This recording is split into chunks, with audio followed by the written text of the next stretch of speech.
ভাই বাংলাদেশের বর্তমান যে খেলার ধরন, বাংলাদেশ যা খেলো আফগানিস্তানের সাথে, কান ধরে তোবা করলাম ভাই। ফেসবুকে কখনো বাংলাদেশের পক্ষে আমি কোনো সময় পোস্ট আর দিব না ভাই।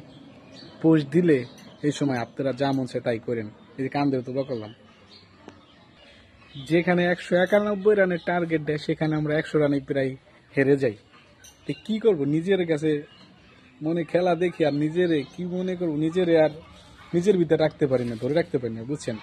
রাত্রে এমন একটা সিচুয়েশনে পড়ে গেছিলাম আমি, মানে এমবিও শেষ, রাত বাজে 10:30, এমবিও শেষ, আর ভরার মতন আমার বিকাশে টাকাও ছিল না যে এমবি মেম্বরে খেলা দেখবো। আর আশেপাশে রিসার্চ করার মতন দোকানও নাই, অনেক দূরে আমাদের, দূরে যেতে হয়, দূরে যেয়ে রিসার্চ করতে হয়। আর বিকাশে টাকা ছিল না।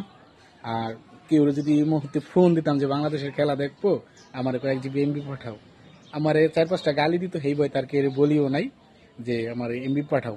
তো কি করবো, খেলা দেখতেই হবে, যেভাবে হোক খেলা দেখতে হবে। তারপরে কোনো কিছু খুঁজে না পাইয়া তারপরে ফ্যাকাডিতে ঢুকলাম। আমার ফ্যাকাডি দিয়ে অনেক ছেলেদের নক দিলাম, নক দিয়ে একটু হেল্প চাইলাম যে মেয়ে হিসেবে, ভাইয়ার আমার একটু এমবি দেওয়া যায়, আমি রাতে একটু বিপদে পড়ছি। আরে শুধু ওইখানে আর ছেলেরা কি বলতে পারে জানেন, আগে ভিডিও কল দেন, তারপরে এমবি পাঠাবো, যা লাগে তোমার সব দিব। মানে আগে ভিডিও কল দিতে হবে, দেখবে, কথা বলবে। মানে আমি কিছুতেই বুঝাইতে পারছিলাম না যে আমি খুব বিপদে আছি, দিলে খুব ভালো হয়। যাই হোক, ওইটা অনেক বড় কাহিনী, ওদিকে আর যাবো না। তা লাস্ট পর্যন্ত একটা ছেলেকে আমি পঠাই আমি কইয়ে দিলাম, মনে করি 4-5 জিবির মতন আনি, 4 জিবি এমবি আনি 99 টাকায়। আনার পরে দেয়, তারপরে খেলার ভিতরে ঢুকে দেখি কি চ্যাটিং করতে করতে যাই দেখি 8 উইকেট নাই বাংলাদেশে 8 উইকেট নাই। তখন মাথায় এত মিজাজ গালি, মানে ছেলেরা তো মনে করেন অনেক কিছু বলছে, অনেক কিছু বলেই আমি এমবিটা আনছি।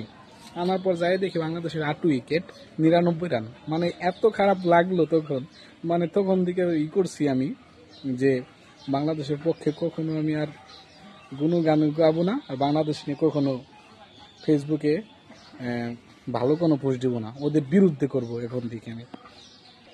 যাই হোক, যে ভাইটা এমবি দিছে আমাকে, ওই ভাইটার অনেক ধন্যবাদ, কারণ সে তো জানে না আমি ছেলে, মেয়ে হয়ে আমি মেয়ে হিসেবে টাকা আনছিলাম।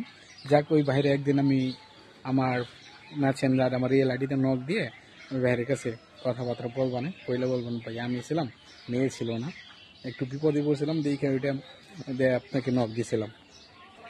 দিন শেষে কিন্তু কালকে কিন্তু খেলা দেখে অনেক কষ্ট পাইছি আমি, একজন ক্রিকেট ভক্ত হিসেবে। প্রতিটা ক্রিকেটার ভক্তই কাল কষ্ট পাইছে।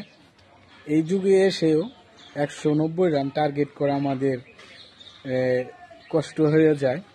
মানে লজ্জা ছাড়া আর কিছু নেই আমাদের, লজ্জা ছাড়া। পাড়ার ক্রিকেটে কখনো এমন হয় না, পাড়ার ক্রিকেটে হচ্ছে ভালো হয়, ভালো খেলায়।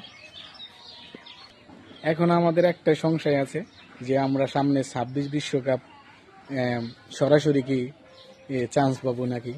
চান্স পাওয়ার বেশি না সম্ভাবনাই আছে, কারণ সামনে আমাদের আফগানিস্তানের আরেকটা ম্যাচ আছে, সামনে ওয়েস্ট ইন্ডিজ সিরিজ আছে। ওইখানে যদি আমরা খারাপ করি এই এমন আফগানিস্তানের মতনই, তাহলে কিন্তু আমরা আর স্বপ্নটা আমাদের শেষ হয়ে যাবে, সরাসরি কোয়ালিফাই করতে পারবো না, সরাসরি উঠতে পারবো না আমরা বিশ্বকাপে। আমাদের বাছাই পর্ব খেলে কিন্তু উঠতে হবে। এত বছর পরে এসেও যদি আমাদের বাছাই পর্ব খেলতে হয়, এই জিম্বাবুয়ে, তারপরে উগান্ডা, তারপরে আর অন্য অন্য দলগুলো আছে, নামিবিয়া, স্কটল্যান্ড, নেপাল, আরব আমিরাত, এদের সাথে আমাদের যদি এখন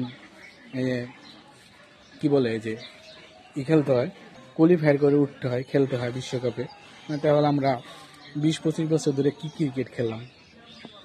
আমাদের সিরিজ জেতা কষ্ট হবে কাদের সাথে, আমাদের টক্কর হবে এখন বর্তমানে হওয়া উচিত নিউজিল্যান্ড, অস্ট্রেলিয়া, সাউথ আফ্রিকা, এর সাথে, ভারতের সাথে, আফগানিস্তানের মতন দলের সাথে যদি আমাদের টক্কর দেওয়া লাগে, মানে পুরাপুরি নিয়ে খেলতে হয়, মানে ওরা তো আমাদের গোনায় ধরেই নেয় এক হিসেবে। আমরা কিন্তু T20 সিরিজ দিচ্ছি এক কথায় ভাগ্য জোরে দিচ্ছি। আমরা দেখেন, আমরা T20-তে লাদা মারি, ওয়ানডে ভালো করি, এখন T20-তে ভালো করছি, ওয়ানডেতে লাদা মারিয়ে দিছি। যাই হোক, এটাই বাংলাদেশ, এটা নিয়ে আমাদের থাকতে হবে। কিন্তু বাংলাদেশের পক্ষে আমি আর পোস্ট দেবো না, যেহেতু কান ধরে এখনো তোবা করলাম ভাই, বাংলাদেশের পক্ষে কোনো সময় পোস্ট দেবো না। বাংলাদেশ জামাই জিতুক কোনো সময় আর দেবো না, যে কান ধরে তোবা করলাম ভাই, ভালো করে দেখে না ভাই।